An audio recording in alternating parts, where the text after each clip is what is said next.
আজ সুলতানুল আরেফিন হযরত বাইজিদ বোস্তামী রহমতুল্লাহি আলাহির বার্ষিক উরুস দরগাহ শরীফ প্রাঙ্গণে অনুষ্ঠিত হবে। 11ই শাবান সুলতানুল আরফিন বুরহানুল আশিকিন হজরত বাবা বাইজিদ বোস্তামী রহমতুল্লাহ আলাইয়ের পবিত্র উরুস শরীফ বছরের পর বছর বিশ্ববিখ্যাত তাবি সুলতানুল আরফিন হজরত বাইজিদ বোস্তামী রহমতুল্লাহ আলাইয়ের উরুস শরীফ অনুষ্ঠিত হচ্ছে চট্টগ্রামের বাইজিদ বোস্তামিতে। উরুস শরীফের কর্মসূচির মধ্যে রয়েছে খতমে কোরআন, খতমে তাহলিল, খতমে খাজেগান, গেয়ারবি শরীফ, দেশখ্যাত আলেম ওলামা ও পীর মাশায়েখগণের মাধ্যমে হযরত সুলতান বাইজিদ বোস্তামী রহমতুল্লাহি আলাইহির জীবনী আলোচনা, ওয়াজ মাহফিল, ফাতেহা শরীফ, আখিরি মুনাজাত ও তবারক বিতরণ।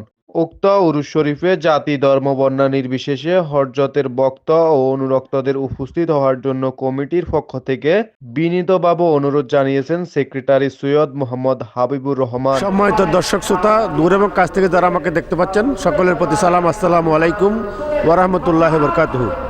আমি মোহাম্মদ হাবিবুর রহমান, হযরত সুলতান বাইজিদ বোস্তামী রহমতুল্লাহ আলাইহি দরগাহ শরীফ চট্টগ্রামের আমি একজন খাদেম এবং পরিচালনা কমিটির সেক্রেটারি। তো আমি আজকে MRK টিভির মাধ্যমে যারা আমাকে শুনতে পাচ্ছেন সকলকে দাওয়াত জানাচ্ছি।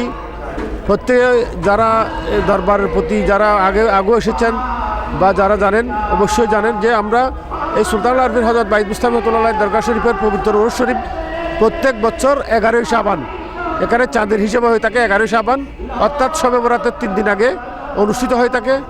সেই ধারাবাহিকতায় 31শে জানুয়ারি 11ই শাবান রোজ শনিবার পবিত্র বার্ষিক উরুস শরীফ অনুষ্ঠিত হবে। আমি সকলের কাছে দাওয়াত জানাচ্ছি, যাদের পক্ষে সম্ভব হয় আসবেন, উরুস শরীফে শরীক শামিল হবেন। হযরত সুলতানুল আরফিন বাইজিদ বোস্তামী রহমতুল্লাহ আলাইহির ফয়জাত হাসিল করার জন্য সকলকে অনুরোধ জানাচ্ছি। ধন্যবাদ সকলকে। আসসালামু আলাইকুম ওয়া রাহমাতুল্লাহি ওয়া বারাকাতুহু। হাশিমি শাহুদুরের আব্বাজান ইমামে আহলে সুন্নাত আল্লামা নুর ইসলাম হাশিমি রহমতুল্লাহের আব্বাজান আহসানুজ্জামান হাশিমি রহমতুল্লাহ আলাইহ এই সুলতানুল আরফিন হযরত বাইজিদ বোস্তামী রহমতুল্লাহ আলাইহির এই দরবারে এসে সুলতানুল আরফিন বাইজিদ বোস্তামী রহমতুল্লাহ আলাইহির দিদারে সাক্ষাৎ হয়েছিলেন।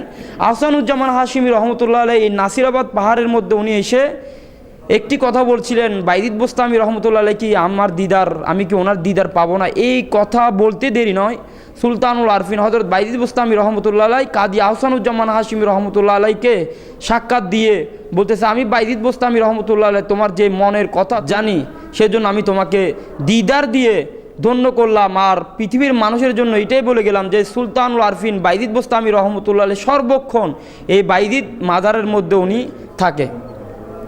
ওনার এই রওজাত, এইখানে অসংখ্য আল্লাহর ওলিদের যে মিলন মেলা এখানে হয়েছে, সেটা যোগের পরিবর্তিতে যত সুন্নি জামাতের আলেম ওলামা তারা একমত যে হযরত বাইজিদ বোস্তামী রহমতুল্লাহ আলাইহ এই রওজাতে থেকে ওনার ফয়েজ ও বরকত জারি রয়েছে। দর্শক, আমরা আপনাদেরকে ইনশাল্লাহ বাইজিদ বোস্তামী রহমতুল্লাহ আলাইহ সম্পর্কে আরও তথ্য দিয়ে আমরা জানাবো। Desk news, Kafil Talukdar, MRK TV.